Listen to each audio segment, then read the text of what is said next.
Hola, bienvenidos al tiempo de estudio bíblico de la Iglesia Bíblica Bautista El Camino de Santiago, Chile. Me llamo Joel, soy el pastor de la congregación y estamos en un estudio de Primera de Corintios. Así que voy a pedir que busquen en sus Biblias Primera de Corintios capítulo 13 y mientras hacen eso les voy a les voy a recordar lo que nosotros ya hemos visto en este estudio. Características de una iglesia carnal, características de una iglesia que Satanás prefiere. Veremos en unas semanas, cuando terminamos este estudio, una iglesia, podríamos decir, ejemplar, pero tanto un ejemplo bueno como un ejemplo malo nos sirve para nosotros aprender qué es lo que Dios espera de nosotros como iglesia. Los creyentes carnales en Corinto eran carnales porque se dejaban llevar por sus apetitos, se dejaban llevar por sus 5 sentidos, se dejaban llevar por sus emociones y no eran guiados por el Espíritu Santo. Y eso lo vemos en diferentes características. Número 1, el creyente carnal va a estar creando continuamente divisiones y contiendas en el cuerpo de Cristo y por cosas que realmente no vale la pena pelear. Número 2, no pueden digerir bien la palabra de Dios. Aunque se les predique, se les enseñe, se le tiene que seguir repitiendo y enseñando y aún así no aplican muy bien la palabra. Número 3, edifican, pero solo para aparentar ser más espirituales de lo que realmente son. Eso lo vemos en 1 Corintios capítulo 3, cuando Pablo dice que hay algunos que están edificando sobre el fundamento que es Cristo con madera, heno y hojarasca. O sea, puede aparentar bonito, pero realmente se va a quemar así de fácil. Número 4, son sensuales, no son santos. En lugar de ser apartados para Dios, que es lo que significa la santidad, en lugar de ser consagrados a Dios, simplemente se dejan guiar por sus apetitos y realmente siguen muy influenciados por el mundo. Número 5, se creen sabios, pero esa sabiduría no es de este mundo.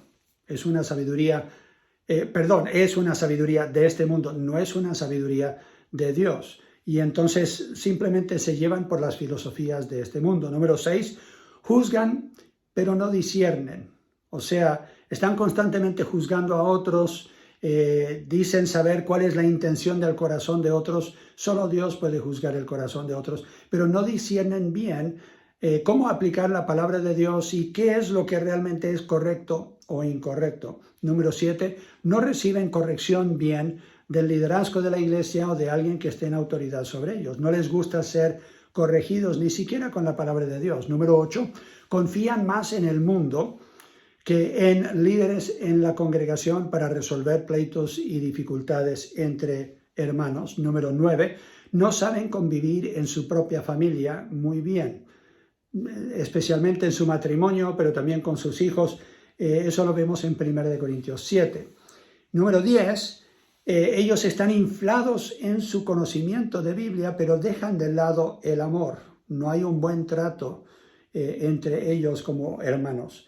Enfatizan mucho cuánto sabe una persona y lo enfatizan mucho más que el trato en amor los unos con los otros. Número 11, celebran su libertad en Cristo, dicen, esto yo lo puedo hacer, pero terminan ofendiendo al hermano más débil. Eso lo vimos en 1 Corintios capítulo 8. Número 12, característica número 12, son cristianos consumidores. Están siempre buscando una iglesia a la pinta de ellos, lo que ellos quieren, y no están dispuestos a invertir el tiempo y el esfuerzo para hacer de la iglesia en la que están la iglesia que debería ser. Número 13, no siguen el ejemplo de sus líderes. Están constantemente criticando las fallas en ellos, pero no están dispuestos a seguir el buen ejemplo de ellos cuando sí están actuando bien. Número 14, no aprenden de los errores de otros, especialmente de personas de la historia en la Biblia, tanto en el Antiguo Testamento como en el Nuevo Testamento, siendo el ejemplo de Israel o de los apóstoles o cualquier otro, simplemente no ven que lo pueden aplicar a sus vidas. Número 15, no se someten a autoridad. Cuando se toma una decisión, el creyente carnal simplemente dice, no, eso no aplica a mí, yo no voy a obedecer. Número 16, son irreverentes. En este caso estábamos hablando de que los creyentes en 1 Corintios 11 dice que ellos estaban participando de la cena del Señor, pero realmente no como deberían, no con reverencia, no con respeto, estaban participando indignamente. Número 17, ignoran cómo funciona el cuerpo de Cristo, que cada uno tiene un don, que todos los creyentes son ministros en el cuerpo, que deberíamos nosotros estar congregándonos, no dejar de congregarnos, porque cada miembro necesita de otros miembros en la congregación. Y número 18 es el que vamos a ver hoy. No entienden la importancia del amor verdadero en el cuerpo. Ahora, estoy hablando de un amor verdadero, no estoy hablando del amor que define el mundo, no estoy hablando de un amor que es simplemente emociones, que es un sentimiento que va y viene. Estamos hablando del compromiso de buscar el bien de la persona amada antes de nuestro propio bien. Y lo vemos en los primeros versículos de capítulo 13 de 1 Corintios. Dice versículo 1, si yo hablase lenguas humanas y angélicas, y no tengo amor, vengo a ser como metal que resuena o címbalo que retiñe.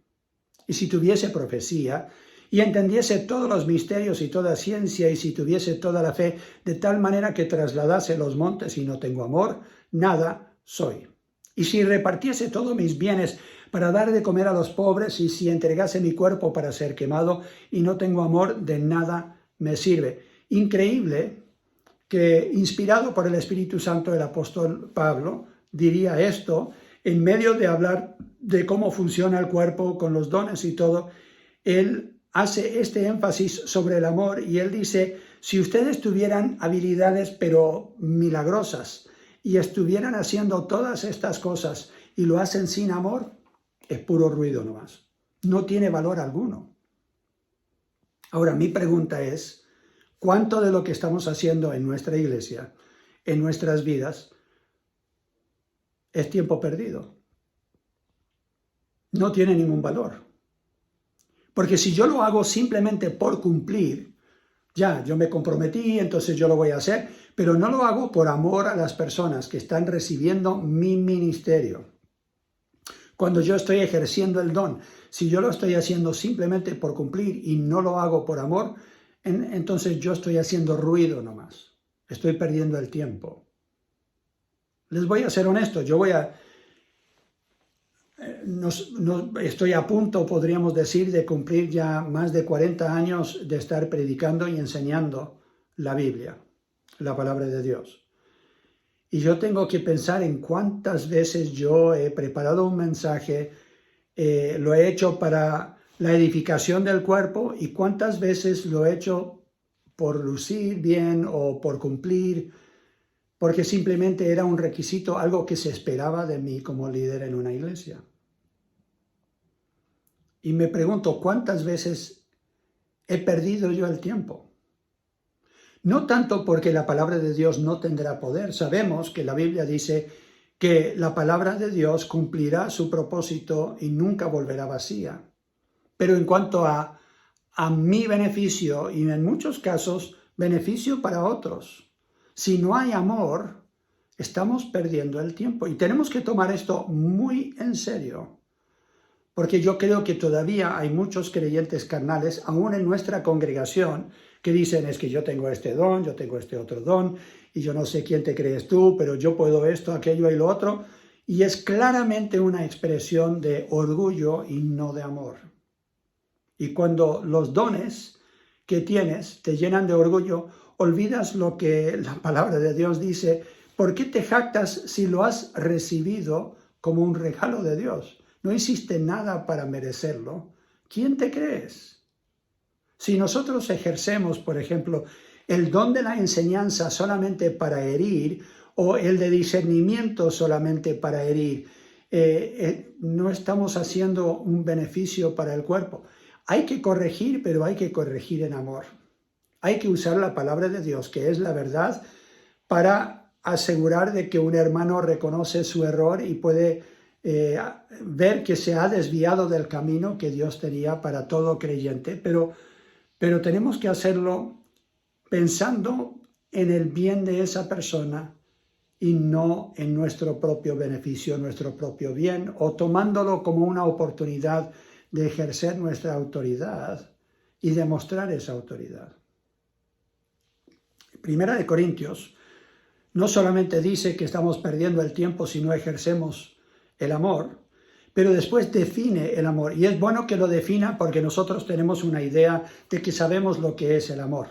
Pero el amor no es algo que simplemente brota de mi corazón en un momento y después se desvanece. No es un mero sentimiento pasajero. No es algo que yo voy a perder en un momento y después volver a tener en otro momento. El amor es un compromiso de hacer lo correcto. Y por amor a Dios, yo le voy a obedecer. Y por amor a otros, yo voy a hacer lo correcto por ellos.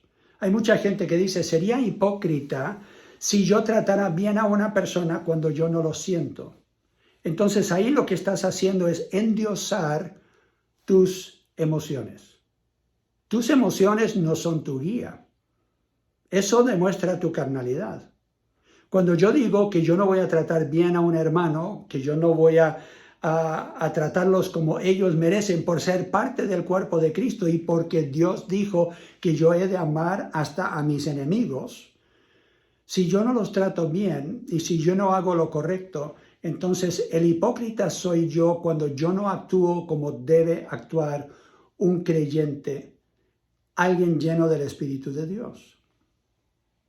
Cuando yo no hago lo que debo como creyente, aun cuando no lo siento, ahí estoy siendo hipócrita. La hipocresía no es que yo lo sienta o no lo sienta. La hipocresía es que yo no actúe de acuerdo a mi nueva identidad. Por favor, entiendan eso. Yo ahora soy criatura nueva. Tengo el Espíritu de Dios en mí, que no es un espíritu de cobardía, sino de ¿qué? De poder, de amor y de dominio propio. Y si tú crees que ese amor es simplemente algo que viene y va, es una emoción o es pasajero, entonces no entiendes el Espíritu de Dios, no entiendes cómo funciona. El Espíritu de Dios produce amor en ti para que tú puedas amar a las personas más difíciles, aun cuando no lo sientes. Tú muestras respeto a otras personas cuando ellos no lo merecen, porque tú eres hijo de Dios, porque eres hija de Dios y porque Dios lo demanda, no porque ellos en tu mente, en tu forma de calificar las cosas, lo merecen. Lo merezcan o no lo merezcan, no importa. La Biblia dice que nosotros hemos de tratar a otros con gracia, extender el favor que ellos no merecen. ¿Por qué? Porque Dios nos ha extendido su gracia como una expresión de su amor. Entonces, cuando tú amas a otros en obediencia a Dios, aunque no lo sientas, no eres un hipócrita, eres un hijo obediente. Y eso lo tenemos que entender. Yo no sé cuántas veces, incontables las veces que me han dicho, pero pastor, yo no lo pude hacer porque yo no lo sentí. Si yo predicara solamente cuando lo siento, si yo enseñara solo cuando yo lo siento, si yo diera consejos solo cuando lo siento, si yo escuchara a la persona que tiene problemas solo cuando yo lo siento, entonces habrían muchos días que yo diría, yo no lo voy a hacer. La disciplina que el Espíritu Santo pone en nosotros como dominio propio hace posible que en el poder de Dios, porque es un espíritu de poder, de amor y de dominio propio, con ese dominio propio por el poder de Dios nosotros podemos expresar ese amor a otros aun cuando no lo sentimos. No depende de mis emociones, depende de mi identidad. Todas las cosas viejas pasaron y aquí todas son hechas nuevas. De la forma que Cristo me ha perdonado, yo he de perdonar. Lo sienta o no lo sienta. Y de esa forma yo puedo amar hasta a mis enemigos. ¿Por qué? Porque yo puedo orar por ellos. Porque yo les puedo dar un regalo o un servicio a ellos. y porque yo puedo bendecir cuando ellos me maldicen. Eso es lo que el Señor Jesucristo nos enseña. Entonces aquí tenemos en 1 Corintios 13 una definición del amor, que resumido simplemente es que estamos comprometidos a actuar de esta forma a favor de otros, que lo merezcan o no lo merezcan, no importa. Simplemente vamos a ser consistentes, porque este es el amor que el Espíritu de Dios produce en nosotros. Como dice Gálatas capítulo 5 y versículo 22, que el fruto del Espíritu es amor, gozo, paz, paciencia, benignidad, bondad, fe, mansedumbre, templanza. ¿Quieres saber si una persona es espiritual? Mira a ver si hay evidencia del fruto del Espíritu en ellos, porque el don no importa. El don uno lo puede ejercer aún sin amor y sin mucha madurez. La madurez del creyente, si sea espiritual o no, no depende de sus dones, depende de si realmente tiene amor, gozo, paz, paciencia, benignidad, bondad, fe, mansedumbre y templanza. Esa es la evidencia, el fruto de que el Espíritu Santo esté dominando en la vida de esa persona. El amor definido, entonces, que vemos aquí en estos versículos, comienza en versículo 4, dice, el amor es sufrido, es benigno, el amor no tiene envidia, el amor no es jactancioso, no se envanece, no hace nada indebido, no busca lo suyo, no se irrita, no guarda rencor, no se goza de la injusticia, mas se goza de la verdad. Todo lo sufre, todo lo cree, todo lo espera, todo lo soporta. ¡Wow! ¡Qué definición! Y viendo esta definición, yo tendría que decir que hay muy pocos que aman de verdad. Hay muy pocos que han demostrado este amor en nuestra iglesia en tiempos de dificultad. Con la persona fácil de amar, lo pueden hacer de vez en cuando. Pero aún en su propio hogar, yo diría que la mayoría de nosotros como cristianos leemos esto o escuchamos que se lea en un matrimonio, en una boda, y decimos, qué lindas palabras, como si fuera un sueño poder expresar esa clase de amor o ver esa clase de amor. Y lo tenemos como si fuera un mito, una leyenda, algo imposible de alcanzar, cuando la Biblia nos está diciendo, este es el amor de Dios que debemos expresar. No es una opción. Los mandamientos, todos los mandamientos, dice el Señor Jesucristo, todo el Antiguo Testamento, todas las enseñanzas de Dios en el Antiguo Testamento se resumen en estos dos mandamientos. Amarás a Dios sobre todas las cosas y amarás a tu prójimo como a ti mismo. La Biblia claramente dice, nosotros cumplimos con Dios cuando cubrimos esas dos cosas. Dime, ¿quién hace eso hoy día? Muy pocas personas lo tienen como meta. Muy pocas personas lo tienen aún como un desafío en sus vidas, el crecer en amor, el aprender realmente a amar a otros, lo merezcan, no lo merezcan, se porten bien contigo, no se porten bien contigo, eso no tiene nada que ver. ¿Por qué? Porque nosotros tenemos el Espíritu de Dios en nosotros que produce amor. Y porque es un mandamiento. Y Dios en ningún momento nos da un mandamiento que nosotros no podamos cumplir con su ayuda. Nunca. No es opción el amor. Especialmente en el contexto de los dones. Si nosotros somos activos en el cuerpo de Cristo y estamos ejerciendo los dones, pero no hay amor, no estamos buscando el bien de la persona con quien estamos tratando, de nada sirve. Estamos haciendo ruido nomás. Entonces, el amor definido aquí, quiero ir con estas palabras rápidamente para ayudarles a entender qué significa que el amor sea un amor sufrido. ¿Qué significa esa palabra sufrido en el idioma original? Literalmente significa que está dispuesto a sufrir lo necesario por un tiempo largo. O sea, demuestra una paciencia con la gente. Increíble la falta de paciencia que tenemos y que hemos visto en hermanos. No, por cualquier cosa ya mandan a cambiar,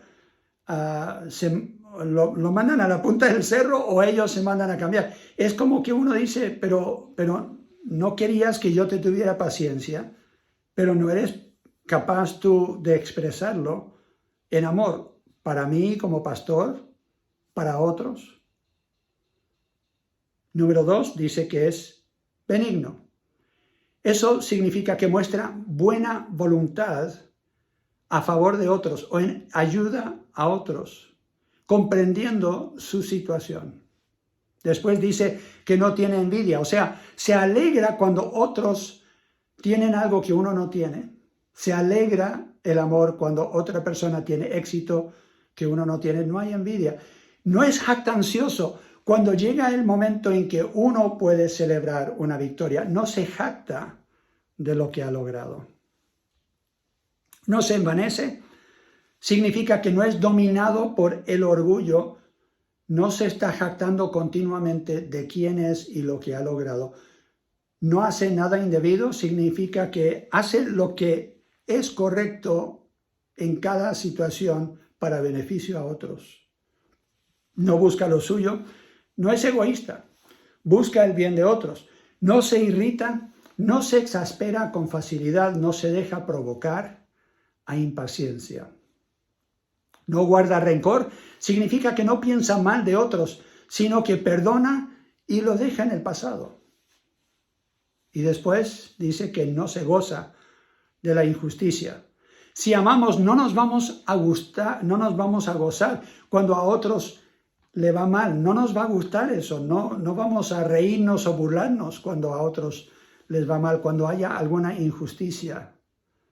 Se goza, dice, de la verdad, siempre trata a otros con la verdad. Tú me mientes, no me amas. Eso básicamente es lo que está diciendo.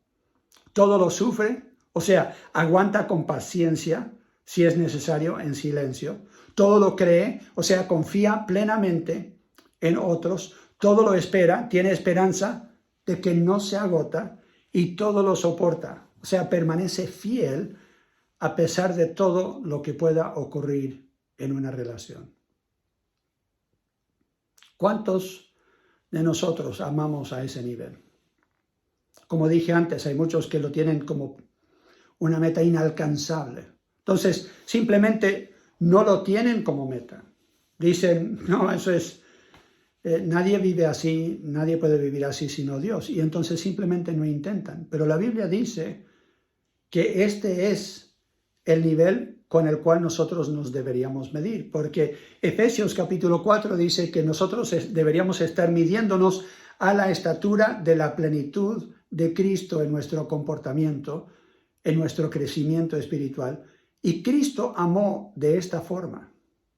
Me llama la atención que la Biblia dice en Juan capítulo 13, cuando Él está a punto de celebrar la cena que Él instituye, lo que llamamos nosotros la cena del Señor, la última cena, Él la va a celebrar con sus discípulos y dice, y Él había amado a los discípulos y los amó hasta el fin. Jesús expresó esta clase de amor. Los discípulos lo negaron, los discípulos lo abandonaron en el momento en que Él más los necesitaba, pero su amor nunca cambió por ellos. ¿Se irritaba con ellos? A veces podríamos decir que sí, pero no con una irritación que muestra una falta de amor, sino más bien para corregirlos y decir, ¿hasta cuándo tengo yo que aguantar que ustedes no estén entendiendo la palabra que yo les estoy enseñando? Este es el amor perfecto de Dios. ¿Imposible? No. ¿Por qué? Porque el amor de Dios es producido en nosotros por su Espíritu. Pero lo creemos muchas veces que es imposible porque ni siquiera intentamos, ya no viene a ser nuestra meta. Creemos que el amor es una emoción que viene y va, y entonces, como ya dije, hay algunos que dicen, yo no quiero ser hipócrita, pastor, yo cuando lo sienta lo voy a hacer. No depende de tus sentimientos, no depende de tus emociones. ¿Tú crees que Cristo murió en la cruz porque lo sentía? No. Él estaba orando en el Getsemaní, si hay alguna otra forma, quita de mí esta copa. Pero lo hizo por amor, porque estaba comprometido a cumplir la voluntad del Padre por amor. Y estaba cumpliendo lo que tú y yo necesitábamos, por amor. Jesús nunca da un mandamiento, como dije, que no podemos nosotros cumplir. Así de importante es el amor, dice Juan capítulo 13. Juan capítulo 13 y versículos 34 y 35.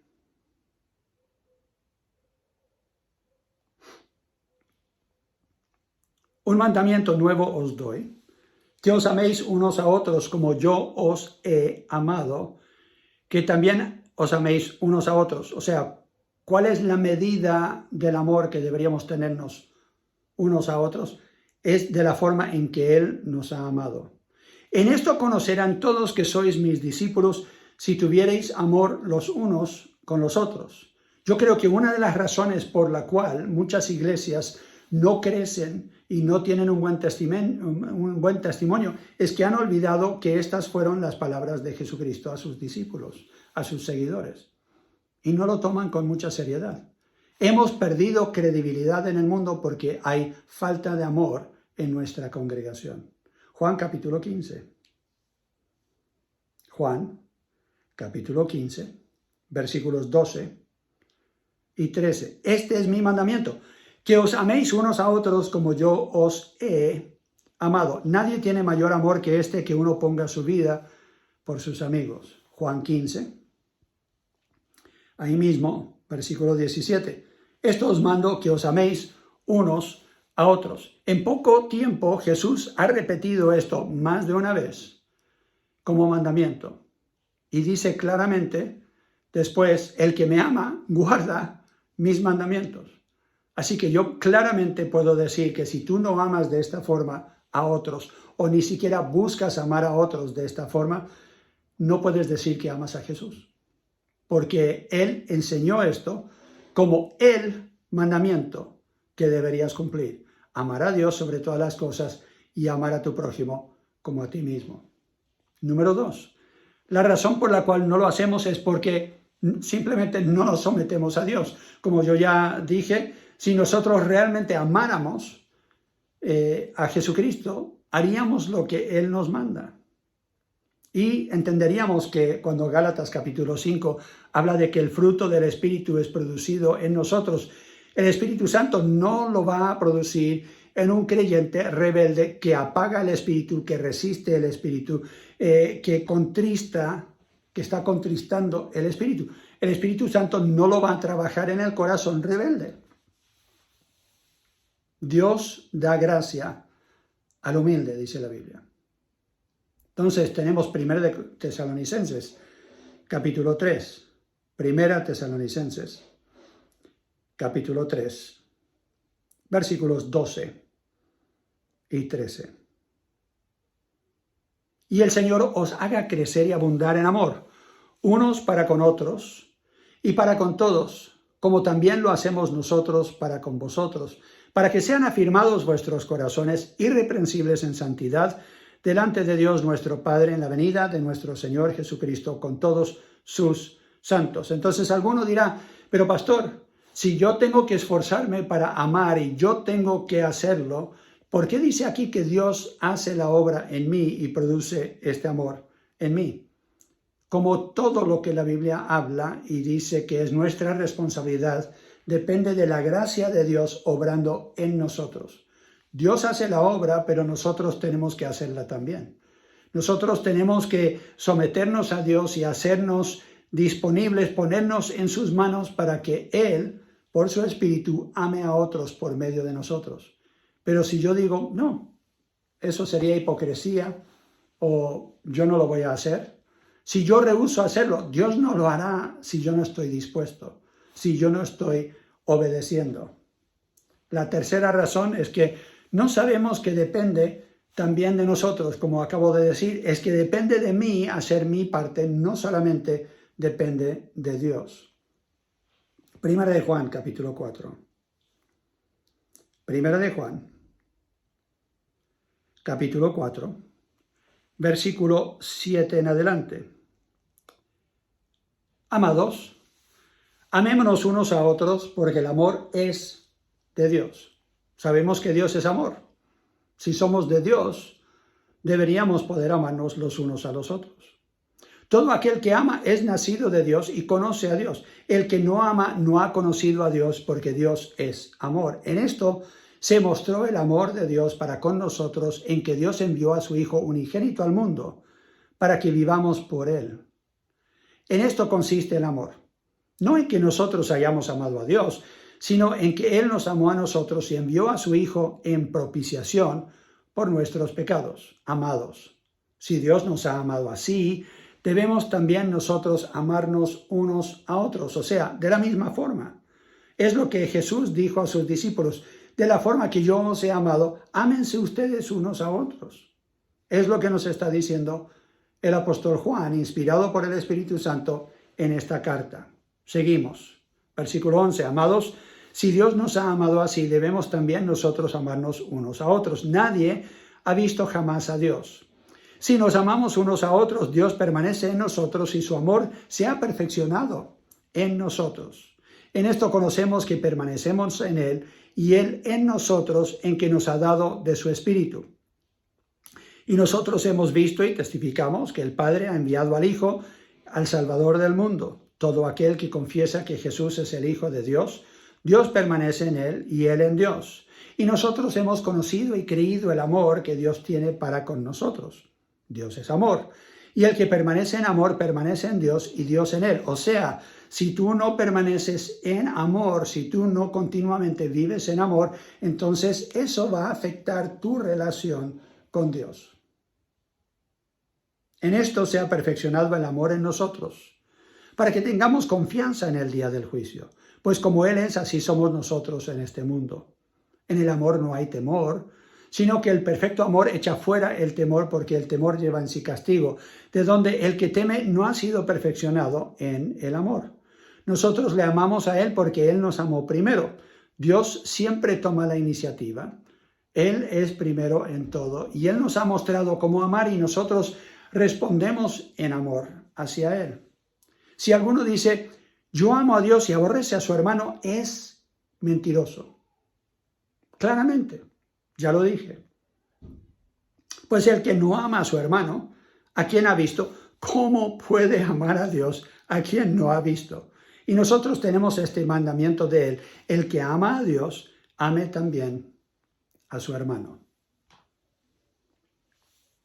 Segunda de Pedro, capítulo 1, y versículo 3 dice que nosotros hemos recibido absolutamente todo lo que necesitamos para una vida de piedad. Y después dice que deberíamos añadir a la virtud todas estas otras cosas. Deberíamos a la fe, virtud, a la virtud, conocimiento, y así sucesivamente hasta llegar al amor fraternal y al verdadero amor, a un amor perfecto, al ágape. Y dice que nosotros tenemos que ir añadiendo estas cosas. O sea, Dios nos ha dado todo lo que necesitamos para una vida de piedad y ahora tenemos que construir nosotros con lo que Dios nos da. Efesios capítulo 4. Efesios capítulo 4, versículos 1 y 2. Yo pues, preso en el Señor, os ruego que andéis como es digno de la vocación con que fuisteis llamados, con toda humildad y mansedumbre, soportándoos con paciencia los unos a los otros en amor. Hebreos capítulo 10 dice, y considerémonos unos a otros para estimularnos al amor y a las buenas obras, no dejando de congregarnos como algunos tienen por costumbre. ¿Por qué nos deberíamos estar congregando? Para poder nosotros estimularnos al amor mutuo y a las buenas obras.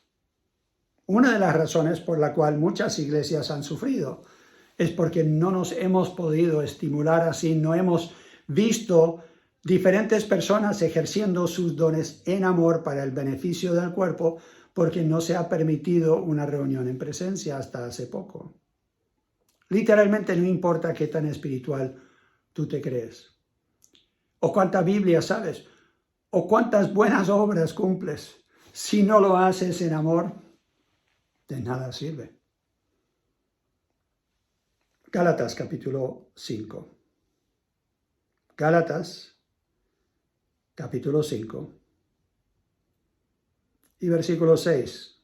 En el libro de Gálatas, Pablo está hablando a creyentes que se estaban juzgando unos a otros, algunos se consideraban más espirituales porque todavía guardaban la ley y querían que otros la guardaran también. Decían, está bien que creas en Cristo para salvación, pero tienes que cumplir la ley del Antiguo Testamento. Y Pablo dice, ya no es necesario eso. Y él dice en versículo 6, porque en Cristo Jesús ni la circuncisión vale algo, ni la incircuncisión, sino la fe que obra por el amor. Sabemos que la fe sin obras es muerta. Bueno, podríamos decir entonces que la fe que obra es inútil, vacía, si no hay amor. Es lo que dice la palabra. Y yo creo que muchos de nosotros queremos asegurarnos de que estamos actuando bien. Y por eso quizás algunos se preocupan. Pastor, yo no quiero hacerlo si no lo siento, no quiero ser hipócrita.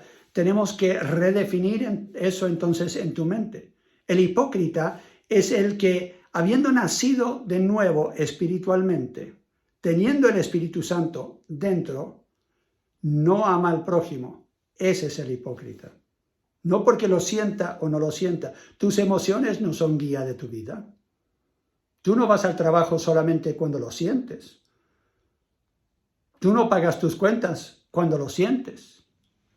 Tú entiendes que el hacer el bien es el hacer el bien, lo sientas o no. Y si amas a Dios, entonces le obedeces, aun cuando no lo sientes. Porque el amor no es un sentimiento. Puede incluir sentimientos, pero no es un sentimiento. El amor es un compromiso de hacer lo correcto a favor de otra persona para su bien, no para tu bien. He visto en nuestra iglesia los resultados que se han creado por falta de amor.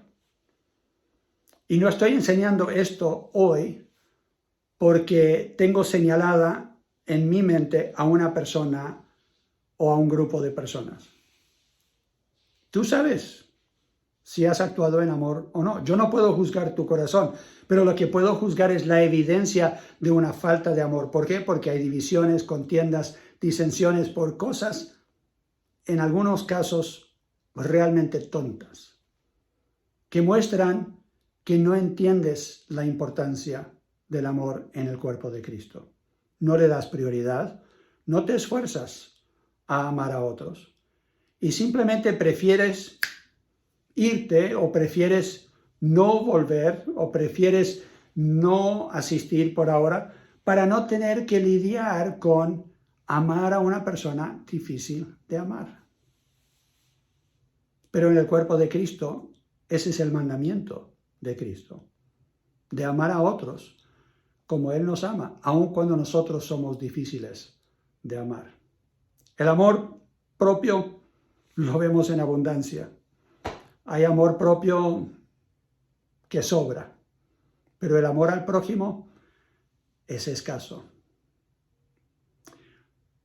Lo digo en amor, aunque no lo creas, porque lo que yo quiero es que nuestra iglesia sea un lugar conocido por amor para que glorifique a nuestro Padre Celestial en el nombre de Cristo Jesús, cabeza de nuestra iglesia, quien te amó tanto que entregó su vida por ti.